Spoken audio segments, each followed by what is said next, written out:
तर मित्रांनो, आपण आता चाललो आहोत एक पठारावर. ज्या पठारांची माहिती आपल्याला पावसाळ्यामध्ये सुंदर वाटतात, ते पठार उन्हाळ्यात कसे दिसतात याची आज आपण माहिती जाणून घेणार. सह्याद्रीच्या पर्वतरांगांमध्ये आज आपल्याला बहुतांशी ठिकाणी हिरवळ तर काही ठिकाणी ओपन पठारं दिसतात. या ओपन पठारांवरती काय आहे ते पाहूयात. त्याचबरोबर ती जाताना दिसणाऱ्या ही वनराई आपण पाहणार आहोत.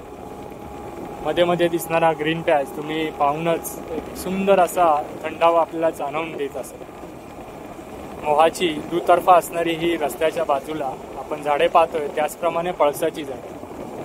सह्याद्रीचं हे वैशिष्ट्य की ज्या ठिकाणी आपल्याला वनराई दिसते त्याच्याच बाजूला आपल्याला निरनिराळ्या वनस्पती पाहायला मिळतात. खरंच सुंदर असा हा सह्याद्री. अशा सह्याद्रीचे संवर्धन आणि जतन करणं फार गरजेचं आहे. तर आज आपण जात आहोत मुसईच्या पठारावर. सह्याद्रीचा एक सुंदर असा चित्र आपल्याला समोर दिसतंय.